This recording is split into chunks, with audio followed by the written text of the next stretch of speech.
Les dessous des forêts tropicales, le nouveau podcast de l'unité de recherche Forêt et Société du CIRAD.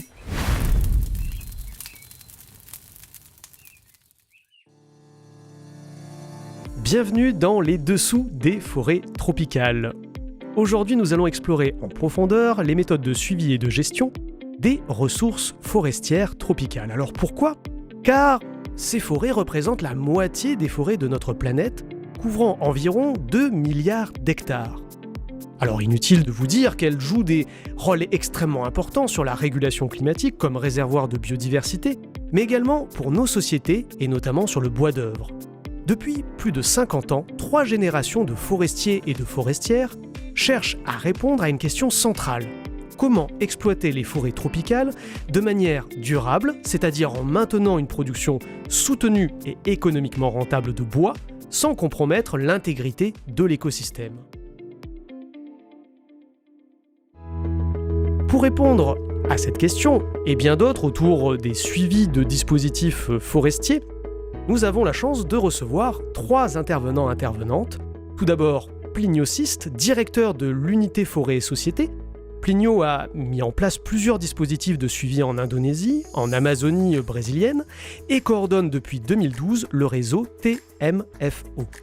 Géraldine Deroire, chercheuse dans l'unité Forêt et Société, chercheuse en écologie forestière et gestionnaire pendant 7 ans du dispositif de Parakou en Guyane française, aujourd'hui basé à Brasilia, à l'université de Brasilia. Et enfin, Adeline Fayolle, chercheuse dans l'unité Forêt et Société, écologue forestière, spécialiste des forêts tropicales d'Afrique centrale et basée au Gabon à Libreville, à Lirette. Alors pour commencer, en guise d'introduction, Plinio, à l'heure actuelle, comment exploite-t-on les forêts tropicales ? Est-ce que finalement ce n'est pas délétère pour ces écosystèmes ? Parce que quand on voit les images de forêts que l'on déboise, on a tendance à être assez horrifié et même indigné du traitement de ces milieux. Alors est-ce qu'on ne devrait pas tout simplement arrêter l'exploitation de ces forêts ? Finalement, est-ce que ce n'est pas ça la solution ? Oui, ça peut être contradictoire de dire que exploiter les forêts est une façon de les préserver et de les conserver.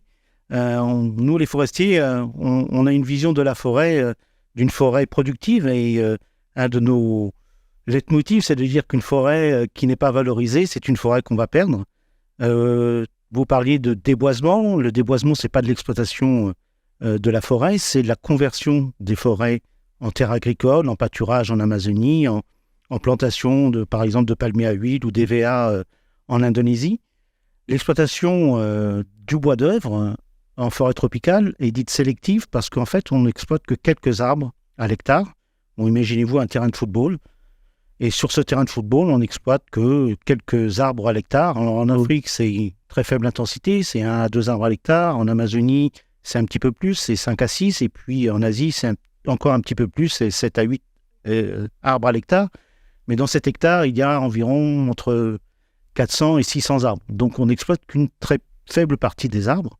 Et l'idée de l'exploitation sélective, c'est de laisser faire la régénération naturelle pour ensuite revenir au bout de 30, 40 ans, peut-être 50 ans, une fois que la forêt s'est reconstituée. Donc, on reste sous un écosystème forestier pas intact, perturbé, certes, mais dont on donne la capacité de se régénérer, de se reconstituer.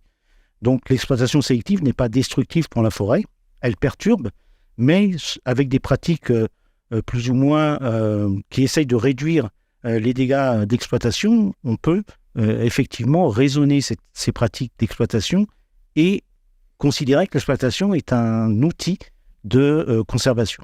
Depuis très longtemps, depuis plus de 50 ans, comme vous le disiez, les forestiers tropicalistes se sont intéressés à mieux comprendre comment ces forêts réagissent face à cette exploitation. Et on a mis en place le CIRAD, mais également nos partenaires dans les pays où le CIRAD travaille, des dispositifs de suivi de la dynamique forestière, c'est-à-dire qu'on met en place des carrés dans les forêts, puis on regarde, on mesure tous les ans ou tous les 2 ans tous les arbres à partir d'un certain diamètre pour voir comment ils réagissent à l'exploitation, à différentes pratiques. Alors on peut faire varier l'intensité d'exploitation, on peut également mettre en place des systèmes de sylviculture qui consiste par exemple à éliminer les arbres qui ne sont pas d'intérêt commercial ou qui peuvent entrer en compétition avec les arbres qu'on veut favoriser. Et donc, pour étudier l'évolution de la dynamique forestière, justement, on utilise ce type de dispositif, c'est ça ? On utilise ce type de dispositif qui, aujourd'hui, est fédéré autour du réseau TMFO dont vous avez cité en introduction. L'importance de ces dispositifs, c'est qu'on a besoin, nous, forestiers, de long terme. Les arbres vivent 350, 500 ans. Il y a certains arbres en Amazonie qui ont plus de 1000 ans. Donc, c'est pour ça que ces générations de forestiers se succèdent dans un même objectif, c'est de voir comment la forêt se régénère après exploitation. À l'intérieur des forêts tropicales, les chercheurs et les chercheuses ont mis, comme vous le disiez, Plinio, ces dispositifs de suivi. Mais concrètement, alors, ma question est naïve, mais comment ça se passe ? Qu'est-ce qu'on mesure exactement et surtout comment ? Alors, c'est relativement simple. On délimite des parcelles qui en général font 1 hectare, des fois un peu plus. Et dans ce carré ou dans ces rectangles, on inventorie tous les arbres à partir en général de 10 cm ou 20 cm de diamètre. Donc ça représente, si on part à partir de 10 cm de diamètre, ça représente entre 500 et 600 arbres à l'hectare. On mesure la circonférence, des fois la hauteur, la forme de l'arbre, de son houppier. Est-ce que son houppier est homogène ou hétérogène ? Et une fois que l'exploitation est passée, on mesure les dégâts, c'est-à-dire combien d'arbres on a perdu. Lorsqu'on abat un arbre, on fait des dégâts à côté de cet arbre, dans son voisinage. On ouvre également ce qu'on appelle des pistes de démardage pour extraire l'agrume au pied de l'arbre. Donc tout ça crée des dégâts et c'est ce qu'on mesure également en termes d'arbres perdus, en termes de volume de bois perdu, mais également en termes, par exemple, de surface des pistes de démardage, etc. Et l'idée, c'est de revenir régulièrement, périodiquement, tous les ans, si on a beaucoup d'argent, tous les 2 si on a un peu moins d'argent, et tous les 5 ans si on a encore moins d'argent, et on remesure tous les arbres qu'on a mesurés la première fois pour voir qui a survécu, de combien ils ont poussé, et de voir donc sur le long terme comment la forêt récupère de cette perturbation liée à l'exploitation. Oui, c'est vraiment ça l'objectif, c'est de voir cette récupération des arbres après les impacts. Exactement, ce qui nous permet ensuite, lorsqu'on a 10 à 15 ans de données, pouvoir faire de la modélisation et, extrapoler, grâce à des modèles mathématiques, mais sur la base des données de terrain, extrapoler le temps qu'il faut attendre pour récupérer X% du bois qui a été extrait lors de la première exploitation. Alors, pour prendre un exemple concret justement de ce que vous évoquez, Plinio, on a Adeline qui est avec nous en visio. Donc, vous travaillez sur le site de Mbike depuis longtemps maintenant. Pouvez-vous peut-être nous décrire et expliquer ce que justement on y mesure exactement ? Qu'est-ce qui est finalement testé ? Le dispositif de Mbike, il a été installé en 1982 par une équipe du Centre technique forestier tropical. Donc, c'était le CTFT à l'époque. Et il a été installé en périphérie de la ville de Mbike et c'est en République centrafricaine, c'est à environ 100 km au sud-ouest de la capitale Bangui. Alors depuis 1982, donc ça fait plus de 40 ans, il y a 40 hectares de forêt qui sont suivis quasi annuellement. Et sur les 40 ans de la période 82-2022, on a 35 années de mesure des arbres. C'est une série temporelle assez incroyable et assez unique. Les parcelles Mbike, elles font 4 hectares. Elles sont divisées en carrés de 1 hectare où tous les arbres de plus de 10 cm de diamètre, ils sont identifiés. Donc, on identifie l'espèce. Les arbres, ils sont numérotés. Et les arbres, ils sont mesurés, c'est-à-dire qu'on mesure leur diamètre à chaque campagne d'inventaire. La circonférence du tronc, elle est mesurée avec un mètre ruban. On fait les mesures à 1,30 m s'il n'y a pas de déformation. Mais en fait, c'est assez rare en forêt tropicale que les arbres ne soient pas déformés. Et dans ce cas-là, on remonte le trait de mesure qui est marqué à la peinture sur l'arbre, ce qui nous permet en fait de faire les mesures chaque année à la même hauteur. Quand les déformations comme les racines échasses, les contreforts, les bosses, les cannelures, elles sont trop importantes, on fait les mesures à 4,50 m de hauteur avec une échelle. Et ça, c'est un protocole qui a été mis en place sur le dispositif de Mbike parce qu'en fait, à chaque fois que la déformation grossissait, on remontait le trait de mesure. Et donc, pour s'affranchir un peu de cette remontée de mesure, on a décidé une bonne fois pour toutes de les mesurer à 4,50 m. Alors, il y a des traitements expérimentaux. Il y a des parcelles qui sont dites témoins, où il n'y a pas eu d'intervention. Il y a des parcelles qui ont été exploitées pour le bois d'œuvre en 1986. Et puis, il y a des parcelles qui ont subi un traitement un peu plus important, une perturbation supplémentaire. Certains arbres ont été dévitalisés, donc c'est-à-dire qu'ils ont carrément été empoisonnés sur pied pour laisser la place et favoriser la croissance d'arbres d'avenir, pour stimuler la croissance de ces arbres. Chacun de ces traitements est représenté dans 3 blocs expérimentaux qui sont situés près des villages. Donc, il y a Boukouko 1, Boukouko 2 et La Loulée. Et à chaque fois, on a une parcelle témoin, une parcelle exploitée pour le bois d'œuvre et une parcelle qui a été exploitée et dévitalisée. Alors, à La Loulée, dans le 3e village, il y a 2 parcelles exploitées et dévitalisées. Pourquoi ? Parce qu'en fait, il y a eu des feux au tout début de l'installation qui sont rentrés en forêt et du coup, on a dupliqué un des traitements pour s'affranchir de cet effet du feu qui n'était pas désiré. Alors, pour prendre un autre exemple également, et en complémentarité avec ce que vous disiez, Adeline, Géraldine, comme je le disais en introduction, vous avez été responsable du site de Parakou en Guyane française pendant plus de 7 ans. Mais depuis sa création, les technologies et les outils de suivi, ils ont évolué. Alors, quelles ont été, je dirais, les principales évolutions technologiques dans le suivi de cette dynamique forestière ? Donc oui, effectivement, à Parakou, on a un dispositif qui est très similaire à celui de Mbaki, qu'Adeline vient de décrire. Mais au fil des années, et grâce à de nombreuses collaborations scientifiques, le dispositif s'est enrichi de nouvelles approches méthodologiques pour suivre cette dynamique forestière. Et ces nouvelles approches, elles sont en effet rendues possibles grâce aux avancées technologiques. Par exemple, à Parakou, il y a depuis 2003 une tour à flux qui est pilotée par l'INRAE et qui mesure en continu les échanges de gaz à effet de serre et d'eau entre la forêt et l'atmosphère. Donc grâce à ça, on peut suivre le cycle du carbone et le stockage de carbone par la forêt et donc suivre le rôle de puits de carbone de la forêt et donc son rôle pour l'atténuation des changements climatiques. Une autre des avancées technologiques importantes pour le suivi de la dynamique forestière, c'est toutes les approches qui sont liées à la télédétection. Donc la télédétection, ça peut être basé sur une technologie LIDAR, radar ou d'analyse spectrale. Et les données peuvent être acquises au sol, sur un drone, sur un avion ou même par satellite. Ça permet de suivre, de suivre la structure et la composition de la forêt. Et ça a un grand nombre d'applications. Une application qui est particulièrement importante, c'est le suivi de la biomasse forestière sur des grandes surfaces. Et donc, si on suit la biomasse forestière, on suit le stock de carbone de cette forêt et son évolution dans le temps.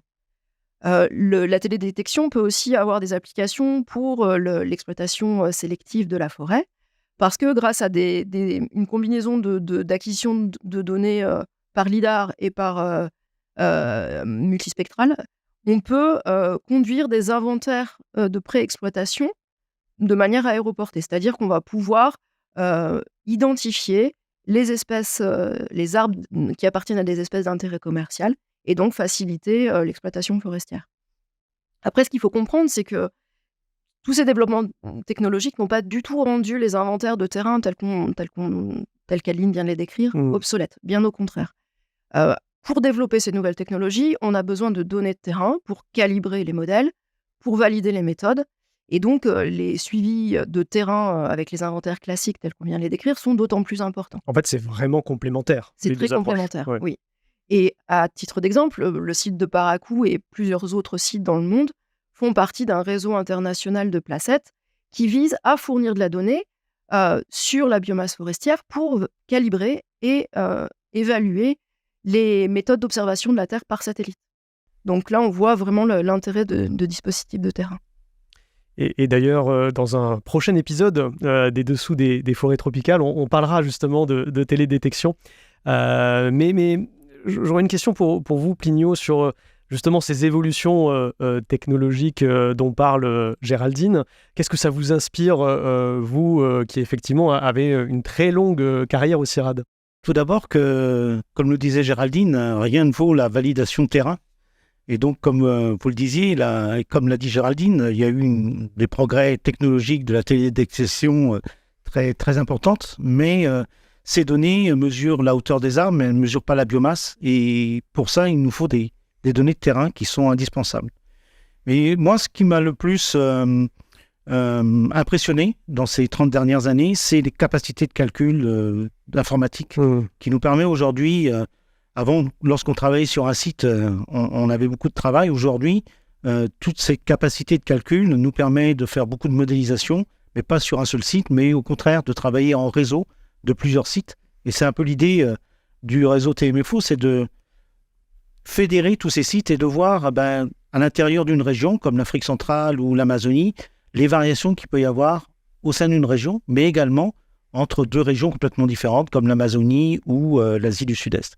Et je crois que c'est tout cet apport mathématique et informatique qui a vraiment changé la donne, également en termes de gestion de données. Aujourd'hui, on est capable de gérer, d'analyser des grosses masses de quantités, données ouais. qu'on n'était pas capable de faire il y a 30 ans. Là, justement, par rapport à TMFO, quels ont été je dirais, les principaux résultats marquants ces dernières décennies ?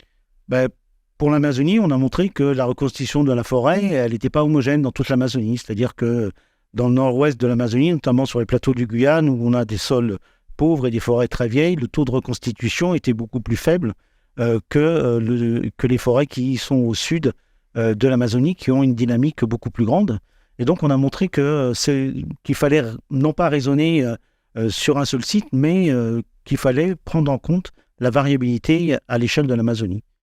Pour parler quand même d'un sujet, je dirais, d'actualité plus que d'actualité, maintenant, le changement climatique.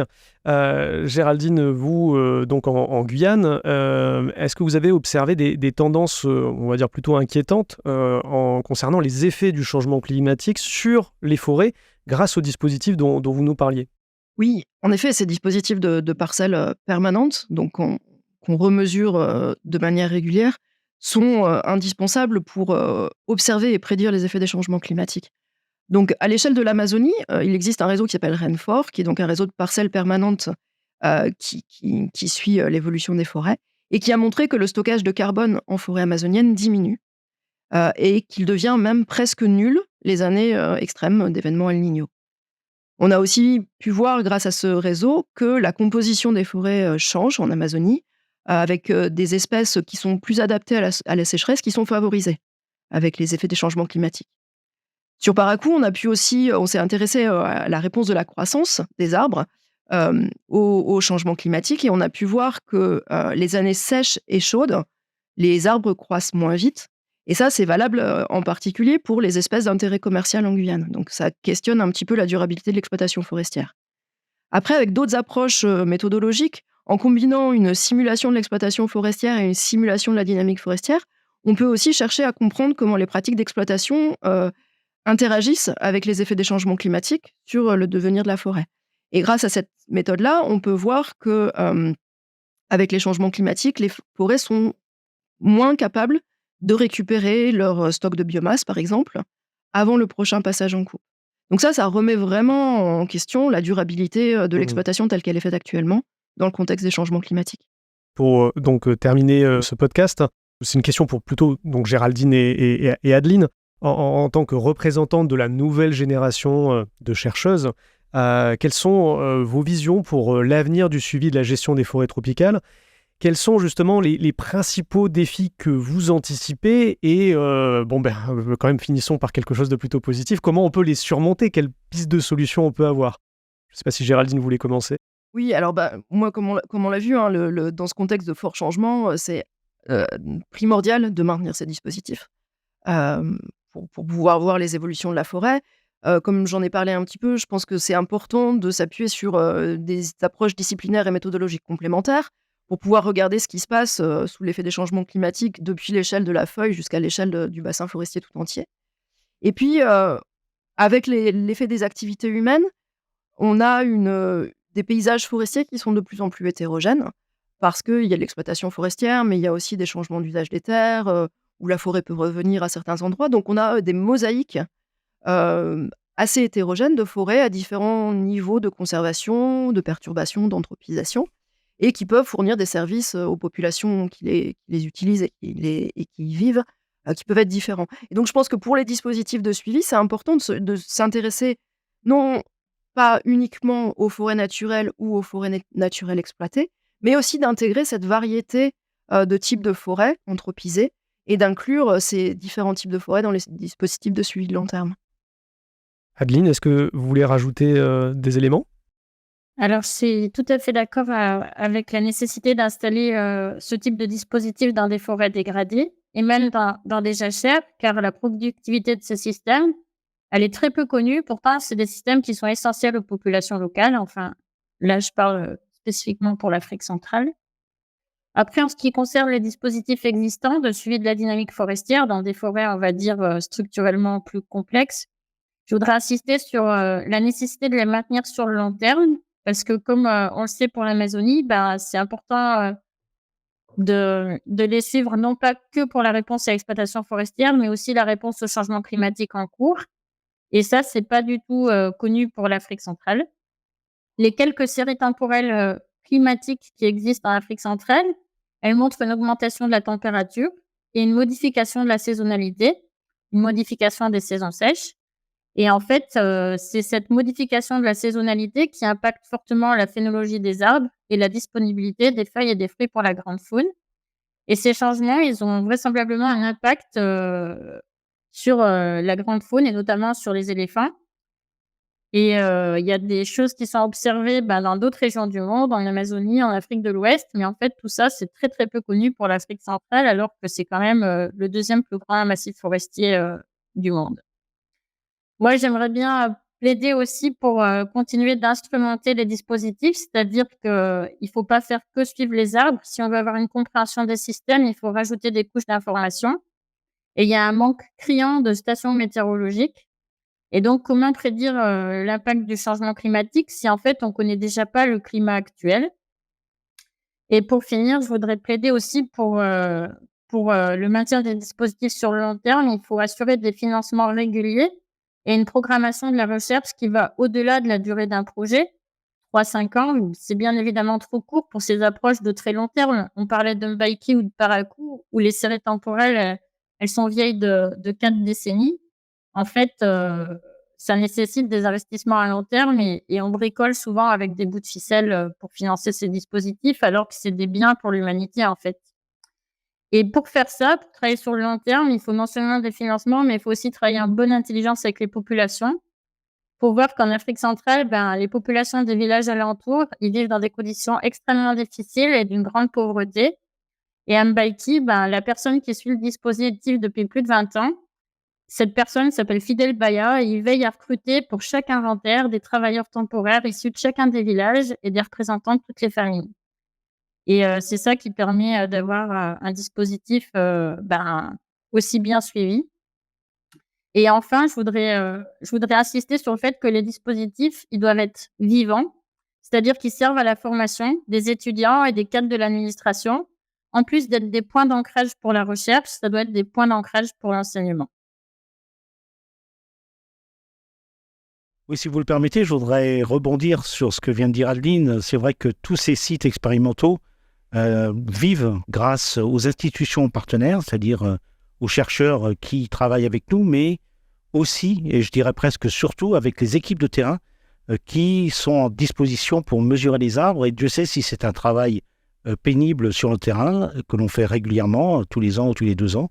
Et donc, il faut vraiment remercier ces équipes de terrain qui sont dédiées à la cause des forêts tropicales. Merci beaucoup. Donc on arrive malheureusement au terme de cette émission, de ce podcast spécial sur les forêts tropicales, où nous parlions donc des dispositifs de suivi. Et si jamais il y a des financeurs qui nous écoutent, n'hésitez pas à mettre en place des financements à long terme pour ces dispositifs. On ne sait jamais. Je voudrais conclure simplement en disant que comme on a pu discuter, les résultats du suivi de la dynamique pendant ces 3-4 décennies montrent clairement que nous sommes à un tournant de la sylviculture tropicale qui doit se réinventer en se diversifiant. Elle ne peut plus simplement se focaliser sur les forêts naturelles, car si nous voulons répondre à la demande en bois qui ne cesse d'augmenter de façon durable, alors nous devons aussi nous intéresser à la sylviculture des forêts dégradées, des forêts secondaires et des plantations. Le succès de cette transition dépendra en grande partie des décisions politiques, comme en premier lieu la lutte contre l'exploitation illégale, qui reste malheureusement encore majoritaire dans la plupart des pays tropicaux. Je vous remercie pour votre écoute, chers auditeurs, chères auditrices. Je remercie l'ensemble des invités pour leur contribution à cette émission. Merci également à Carolina Venturelli pour le montage de l'émission et à toute l'équipe du CIRAD pour la réalisation. Si vous voulez en savoir plus et écouter de nouveaux épisodes, n'hésitez pas, il y a plein d'épisodes du podcast Les Dessous des forêts tropicales. En attendant, je vous souhaite de l'air pur des promenades en forêt, de belles rencontres, et on se retrouve très vite.